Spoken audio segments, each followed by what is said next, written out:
Bonsoir.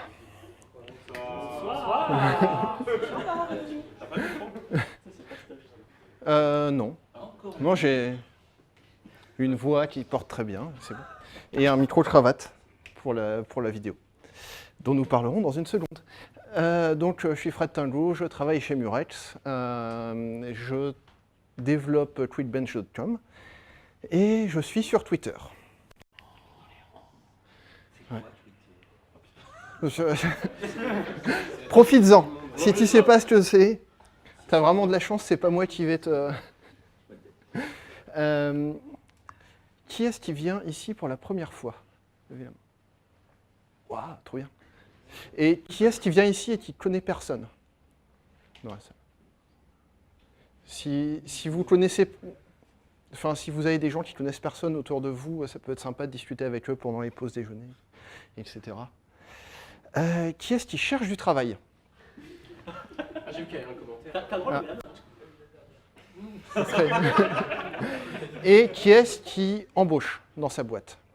Je vais déposer quelques offres à des cartes. Ouais. Vas-y en fait. Vas-y en fait, hein, pose-la. Franchement. C'est comme les... Ouais. Si on arrive à marier des boîtes et des développeurs, c'est fantastique. Qui est-ce qui a prévu de faire du carpooling ou de louer un Uber ou un taxi pour rentrer chez lui? Bon, bah tant mieux, débrouillez-vous, très bien. On ne sait jamais, si on avait un groupe de 5 ou 6 personnes, il y aurait moyen de faire un peu de carpooling. Le programme de ce soir, on commence à 19h15 pétante. Voilà, parfait. On fait des lightning talks, on en parlera dans une seconde. Ensuite, on mange. Ensuite, Philippe nous montre comment faire du refactoring. Il est caché dans le coin. Et ensuite, Joël, qui n'est pas caché du tout, nous montrera comment faire des lambdas, probablement pas comme on avait prévu de le faire. Les news du Frog, on a toujours un channel YouTube. On a de plus en plus de vidéos, ça commence à être vraiment sympa. Si vous ne venez pas à chaque fois, ce qui est mal, vous avez au moins l'occasion de rattraper. Et clairement, les vidéos sont de super qualité pour un meet-up. Je suis assez fier de ce qu'on arrive à faire. Et clairement, tout est grâce à Roberto. Donc merci à lui.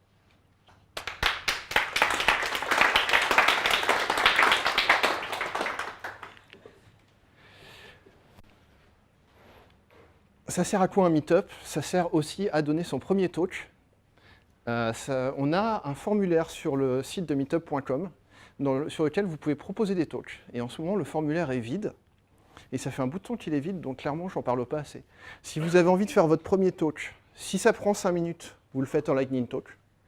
Si ça prend au moins 30 minutes, vous mettez ça sur le formulaire. Si c'est votre premier talk et que vous n'êtes pas sûr que ça mérite un talk, le truc, etc., vous m'envoyez un mail. Vous mettez sur le formulaire en mettant en bas j'ai des doutes, c'est mon premier talk, est-ce que tu penses que ça vaut le coup, etc. Et je vous répondrai. Et on pourra en discuter, et Joël aussi. Et il y a pas mal de gens du Meetup qui ont fait des confs internationales, etc., qui seront capables de vous aider sur le sujet. C'est une super opportunité de commencer. Généralement, vous n'allez pas commencer avec C++ Now à faire votre premier talk. De toute façon, même si vous envoyez une proposition, généralement, ils vont vous demander si vous avez déjà parlé avant. Et si vous dites non, ça va être un peu... Ce qui n'est pas forcément... C'est pas... Ouais, voilà, c'est pas rédhibitoire, mais c'est vrai que... Ça fait partie du process. Et puis, clairement, si vous vous retrouvez devant une salle avec 150 personnes pour votre premier talk, ça fait bizarre aussi. C'est bien de commencer avec 70 ou 80 personnes. Donc... Allez mettre des sujets sur le formulaire, même si vous n'êtes pas tout à fait sûr, vous n'avez pas besoin d'avoir fini d'écrire un talk pour mettre quelque chose sur le formulaire. Vous avez une idée, vous la mettez, et puis si jamais ça ne nous plaît pas, ben, ça vous a pris 2 minutes. Si ça nous plaît, il y a moyen de faire du ping-pong et de réfléchir. Comment est-ce qu'on pourrait en parler? Combien de temps ça pourrait prendre? Est-ce qu'il faut qu'on relise les slides avant de commencer? Est-ce qu'il faut faire plus de coaching? Allons-y. Les news du C++. CPP on C en février.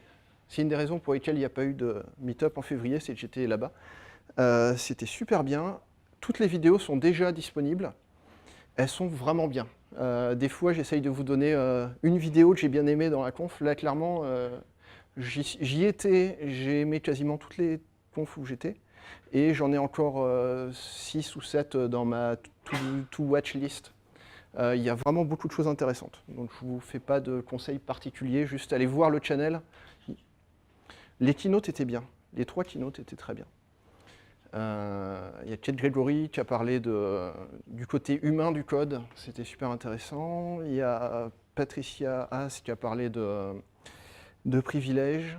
Et il y a Matt Jodbolt qui a parlé de compilateur et d'assembleur. À la surprise de personne. Et les 3 étaient vraiment bien. Il y a aussi des gens qui étaient à Kona, donc pour parler de C++. Globalement, le résumé, c'est que ça va être énorme, C++ 20, en termes de features et de comment ça va changer notre vie. Donc j'en ai noté 3 au pif qui sont déjà dans le draft. Donc au hasard, les modules. Au hasard, les coroutines. Parce qu'effectivement, on n'était pas sûr que ça passerait quand même celui-là. Tout le monde dépendait dessus, mais il n'y a pas grand monde qui pariait dessus. Bref, il est dedans.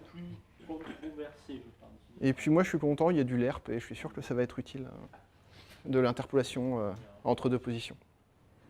Mais juste, contrairement à celui qu'on écrit à la main, celui-là il ne dépasse pas quand les nombres sont trop grands. Voilà.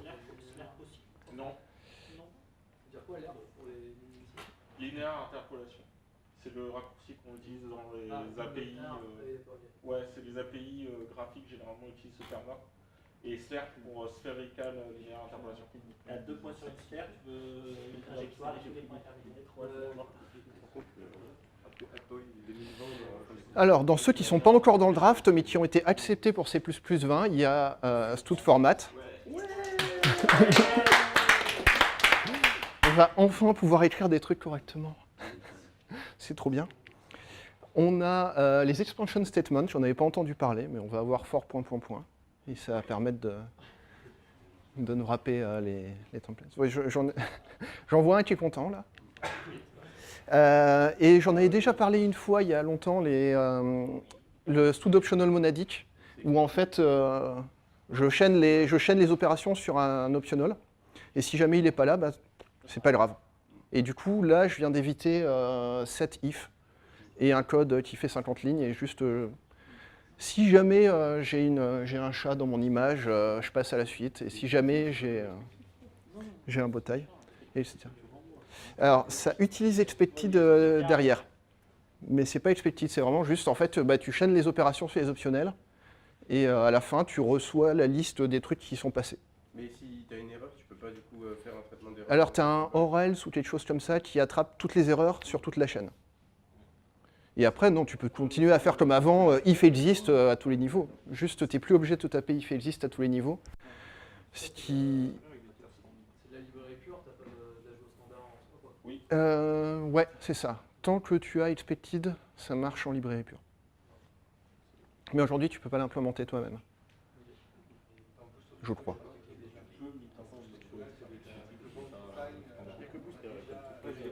Ah, il y a déjà... Ok. Bon. Alors apparemment, c'est purement libre. Donc, ouais, il y a plein d'autres trucs, évidemment, mais je ne fais pas un talk, je fais juste une intro. On s'arrête là. Les nouvelles conférences qui vont arriver. Le 14 mai jusqu'au 17, il y a Core C++ à Tel Aviv, en Israël, qui est une nouvelle conférence qui fait sa première année.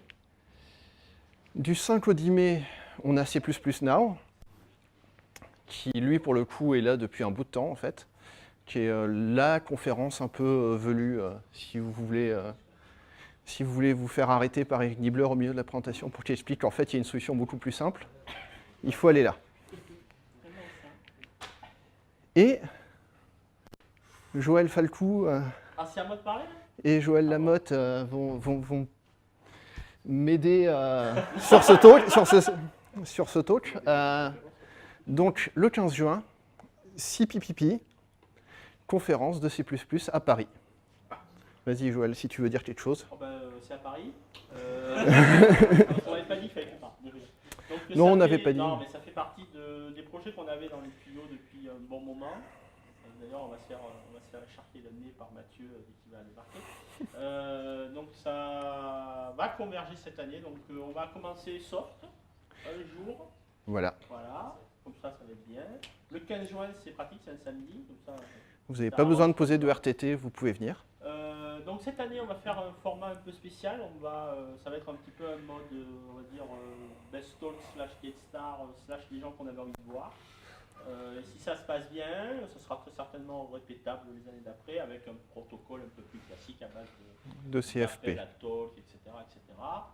L'idée, c'est vraiment de faire une espèce de point d'orgue de toute l'année autour de C++ à Paris et puis voir un peu comment la communauté francophone / européenne répond à ce truc-là. Voilà, tout à fait. Alors, ça arrive, c'est pas fini. Alors, CPPP. L'idée, pourquoi tout CP, c'est Progress, Produce, Push Forward. Progresser, c'est qu'on va avoir une track qui va être accessible aux débutants. On veut qu'il y ait des talks qui soient accessibles à tout le monde. Ce n'est pas réservé aux débutants. On va peut-être parler des algos de la STL et il y a probablement plein d'experts qui feraient bien d'être dans la salle aussi. Mais ça sera accessible à tout le monde. Produce, c'est quoi? C'est super d'aller à CPPCon et C++ Now, mais je me retrouve dans du code qui a 30 ans de ligne de code, et en fait, je ne peux rien appliquer parce qu'on va bientôt passer à C++ 11. Donc Produce, c'est en fait le vrai C++ de la vraie vie. On ne va pas parler C++ 11, mais on va parler de comment est-ce qu'au quotidien, je peux tester mon code legacy, comment est-ce que je peux refactorer mon code legacy, etc. Et push forward, pour le coup, c'est vraiment qu'est-ce qu'on va voir en C++ 20, qu'est-ce qu'on peut faire de fou aujourd'hui avec le C++ que pas beaucoup de monde fait, et qu'est-ce qu'on pourra faire demain. Donc voilà, qui est le format plus généralement vu dans les conférences de C++.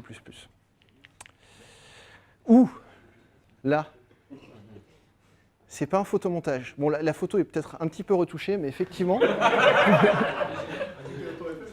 quand tu es sur le podium, là, tu regardes ici et tu vois le pied de la Tour Eiffel parce qu'il y avait beaucoup trop près pour voir la Tour Eiffel en entier. Oui, problème de riche. Problème de riche, voilà. Ouais, c'est ça, on est juste de l'autre côté de la Seine à Bir Hakeim. Donc ça devrait être assez sympa, les locaux sont beaux. Donc, les speakers, comme on a dit, cette année, on les a handpicked. On n'a pas encore complètement bouclé le programme, donc on vous dira ça quand tout est prêt. Ça ne devrait pas tarder. Si jamais vous voulez vous impliquer dans la création d'une première conférence C++ française, n'hésitez pas à en parler à Joël et moi. On est tout à fait content si on peut rajouter des gens dans la team. Aussi, combien ça va coûter le billet d'entrée? On ne sait pas encore, ça va dépendre des sponsors. Donc si dans votre boîte, si vous travaillez dans une boîte qui potentiellement pourrait sponsoriser un tel événement, dites-nous. Parce qu'en plus, si jamais vous faites ça, votre boîte aura des billets gratuits, et vu que c'est vous qui les avez contactés, il y a des chances pour que ce soit pour vous. Donc je vous encourage à appeler votre département branding ou publicité ou quoi que ce soit, et leur filer. On a un super dossier super clean pour expliquer comment ça va marcher. Et ça intéresse tout le monde en fait. Plus il y a de sponsors et moins nous on paye en tant que participants. Enfin vous, nous on paye pas. Mais... Normalement. Donc voilà, ça va être le gros truc dans les 3 prochains mois. Il reste une dernière demi-question de Loïc sur la langue. Alors, on veut des présentateurs internationaux. Donc clairement, Produce et Push Forward, ça sera en anglais. Parce qu'on veut un nombre de speakers qui de toute façon ne parlent pas français. Sur Progress, donc la partie accessible aux débutants, on va peut-être le faire en français. Voilà. Pour le moment, le plan, c'était de le faire en français. Après, idéalement, les gens qui seront à la conférence, ce serait bien qu'ils parlent en anglais au maximum pour que les gens qui viennent de l'étranger ne se retrouvent pas bloqués dans une petite salle entre eux à rien comprendre à ce qui se passe. on va voir, on va essayer de naviguer ça correctement, enfin, On demande pouvoir pas accepter. de tweet avant de rentrer, si voilà, on ne demande pas le TOEIC avant de rentrer, mais ça serait bien aussi que les étrangers ne se retrouvent pas coincés à ne pas pouvoir parler parce que tout le monde est en français. Donc on verra comment on peut gérer ça. D'autres questions? On aimerait bien 250 personnes. Voilà. Donc un peu, voilà, 2 fois ça, 2-3 fois ça. Ce serait sympa.